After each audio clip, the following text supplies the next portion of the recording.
Oh, why hello, and welcome to our review and first look of the Kindle Fire HD 7-inch.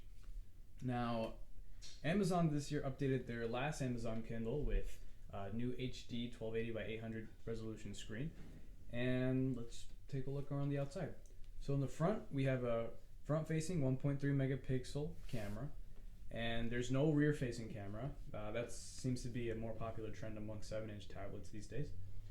On the right hand side, we have a 3.5 millimeter headphone jack with a volume rocker and a sleep wake button. The sleep wake button is relatively tactile, but still a little bit hard to push down, but it's usable. And then we have the volume rocker, which is actually surprisingly easy to use. On the top, we have a microphone. On the side, we have nothing except for this rear blasting speaker. We have a micro HDMI port and a micro USB port on the bottom.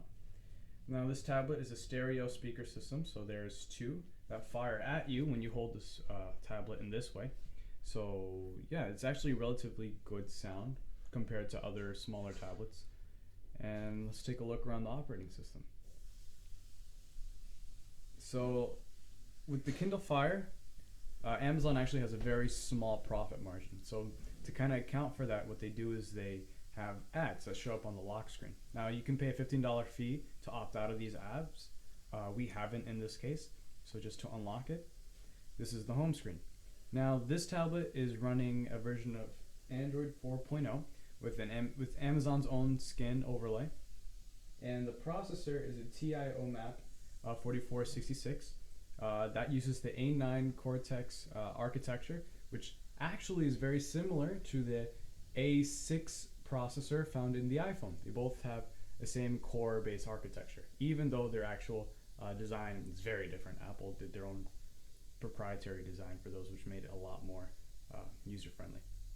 So the overlay is okay. It's not the best. It's not as fast as it could be considering how powerful the processor is, but it's usable. But as you can see, it takes a long time for things to load. Scrolling isn't the most fluid thing.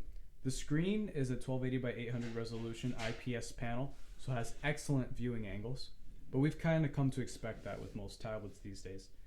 The color accuracy is very high, and it's about as good of a 7-inch tablet screen you can get. Better than the iPad mini, I would say, and on par with the Nexus 7s.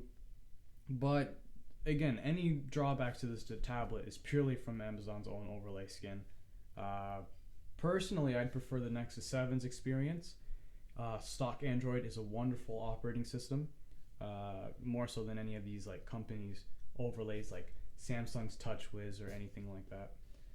And yeah, it comes in two configurations, 16 and 32 gigabyte. No cellular data options at this time.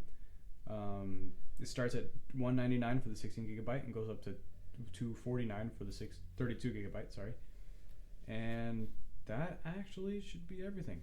The pixel density for the screen is 216, and if we just compare this really quickly to the iPad's pixel density is 264. Realistically speaking, anything higher than about 200 pixel density, you're not going to really tell any difference, right?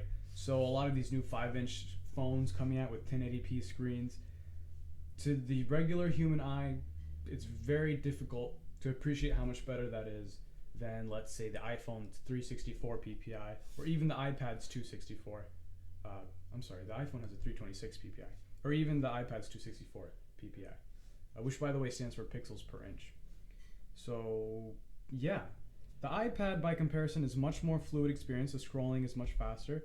It's overall a much more, user-friendly, fluid experience, as opposed to the Amazon Kindle Fire, which kind of has slower scrolling. But if you're looking for an easy-to-use, cheap tablet, this is a fine option. If you're looking for more customizability, but still something in the same price range, the Nexus 7 is something I would prefer for you. So thank you again for our first look and review of the Kindle Fire HD7, and please subscribe. MK Byte Tech Tips.